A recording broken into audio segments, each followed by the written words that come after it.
আমি এখন বসে আছি এখানে। এখনো গান কি বাজছে জানো? আয় না, মন ভাঙায় না। এই হচ্ছে জিৎ গাঙ্গুলির পাওয়ার।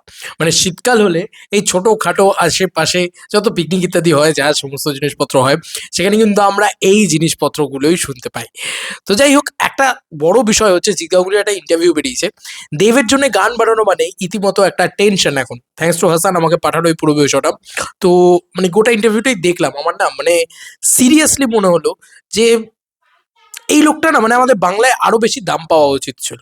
আরো অনেক বেশি দাম পাওয়া উচিত ছিল এই ইন্টারভিউটা। টিভি 9 বাংলায় বেরিয়েছে, ভাস্বতী নিয়েছে। খুব সুন্দর ইন্টারভিউ নিয়েছে, খুব সুন্দর কথাবার্তা বলেছে। সেখানে পরিষ্কারভাবে জিৎ গাঙ্গুলি এই কথাটা একটা মেনশন করে দিয়ে গেছে। তুমি ভাবতে পারো যেখানে জিৎ গাঙ্গুলি বলছেন যে, "আমাকে নেওয়া হয়নি, আমাকে অফার করা হয়নি।" ঠিক আছে? আচ্ছা চলো। এবার দেখো জিৎ গাঙ্গুলিকে কামব্যাক করানো। জিৎ গাঙ্গুলি নিজের পার্সোনাল ফেজের ভিতরেও খারাপ জায়গায় যাচ্ছিল, তার অ্যাক্সিডেন্ট হয়েছিল।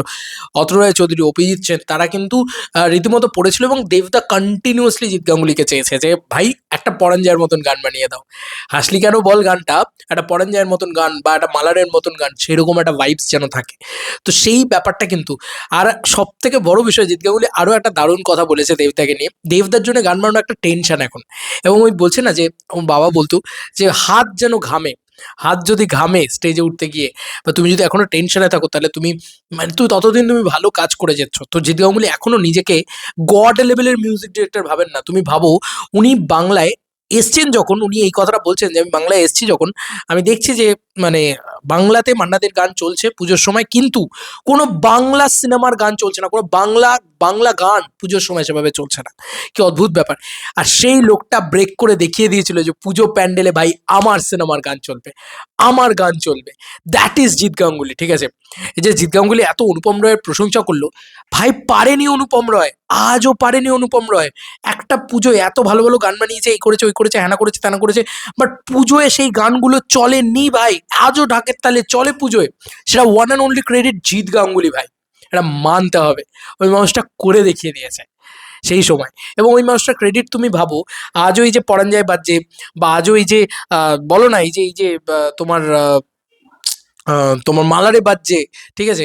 এগুলোই মানুষটা ক্রেডিট। এবং মানে কবে 2004-এ এই মানুষটা গান বানিয়েছে, ঠিক আছে? সেই সঙ্গীর গান, সাথীর গান না সঙ্গীর গানের ক্ষেত্রে আমার মনে আছে ওই মানুষটা গান বানিয়েছে, সেই গান আজও বাজছে। দ্যাট ইজ জিৎ গাঙ্গুলি পাওয়া। এবং দেবদাকে নিয়ে উনি যেটা বলেছেন, মূলত দেবদা কিন্তু কন্টিনিউয়াসলি পড়েছিল জিৎ গাঙ্গুলিকে আবার কামব্যাক করানোর জন্য। এইটা সব থেকে বড় বিষয়। আর এটা দেব জিৎ গাঙ্গুলি জুটির 20তম ছবি। ইয়েস বন্ধুরা, 20তম ছবি এটা জিৎ গাঙ্গুলি দেবের। তো এত সুন্দর একটা ইন্টারভিউ, আমি চাইবো যে তোমরা সবাই দেখো গিয়ে। খুব এন্টারটেইনড হবে, খুব এনজয় করবে এবং মনে হবে যে বস কি বানিয়েছে, কি কথা বলেছে। সিরিয়াসলি এটা তো দরকার ছিল। এরকম কিছু জানতে চাইছিলাম আমরা।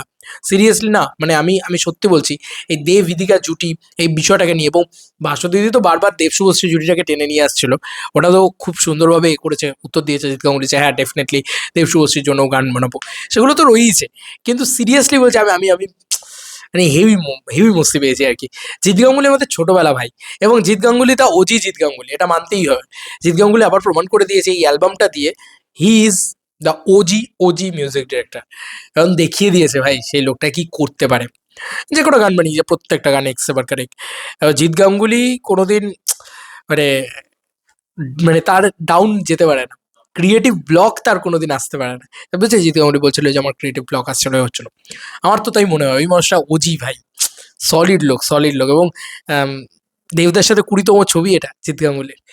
এবং ডিরেক্টরের সাথে একটা ইয়ে থাকে, প্রত্যেকের জেলিং থাকে, সেটা জিৎ গাঙ্গুলি বলছিলেন। তো সব মিলিয়ে বাস এই লোকটার আমার মনে হয় অনেক এখনো লোকটা বলছে যে আমার সৃজিতের সাথে কাজ করার ইচ্ছা আছে। মানে তুমি ভাবতে পারছো লোকটার এখনো ইচ্ছে আছে, এখনো এ হচ্ছে। ভাই ওই মানুষটা কি পায়নি বলো না, কি পায়নি জীবনে।